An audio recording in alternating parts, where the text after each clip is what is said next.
Pertemuan pemimpin negara anggota NATO selama 2 hari sejak 11 Juli berakhir pada Rabu 12 Juli 2023. Harapan Ukraina menjadi anggota atau sekadar undangan menjadi anggota NATO tak kesampaian hingga berakhirnya perhelatan di Vilnius, Lituania itu. Presiden Ukraina Volodymyr Zelensky pulang hanya membawa sejumlah janji yang disampaikan anggota NATO setelah 16 bulan melakukan perlawanan invasi Rusia. Termasuk janji bom tandan yang dijanjikan sebelum pertemuan NATO.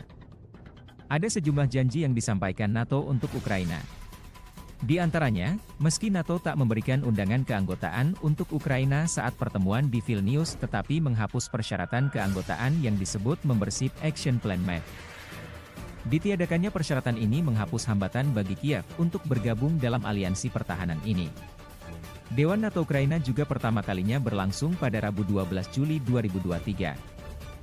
Format baru yang dirancang untuk memperkuat kerjasama antara Kiev dan NATO. Dalam deklarasi setelah pertemuan, negara anggota NATO juga menjanjikan dukungan kepada Ukraina sepanjang yang diperlukan. Selain itu, negara-negara G7 akan mengumumkan kerangka kerja internasional demi jaminan keamanan jangka panjang untuk Ukraina. Terutama untuk meningkatkan pertahanan Ukraina melawan Rusia dan mencegah Moskow melakukan agresi yang sama di masa depan. Prancis juga berjanji bersama Inggris menyuplai rudal jelajah jarak jauh untuk Ukraina, yang bisa menjangkau 250 km. Dengan rudal jelajah ini membantu pasukan Ukraina untuk menghantam pasukan Rusia. Rudal dari Inggris akan menambah stok yang didatangkan dari Prancis.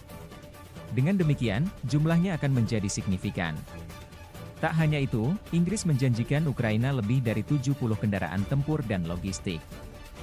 Ribuan amunisi untuk tank Challenger 2 dan paket perbaikan peralatan senilai $65 juta AS. Inggris bakal meluncurkan proyek melalui NATO, Pusat Rehabilitasi Medis untuk tentara Ukraina.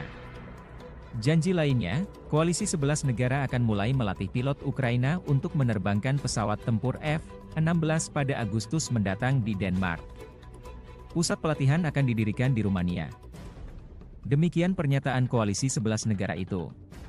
Meski belum ditentukan mengenai pasokan pesawat F-16, program pelatihan ini akan membuat pilot Ukraina diharapkan sudah mampu menerbangkan F-16 pada awal tahun depan.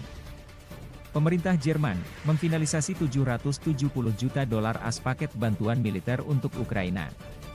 Termasuk 2 peluncur Patriot, tambahan 40 kendaraan infanteri tempur Marder, juga tambahan tank tempur serta amunisi.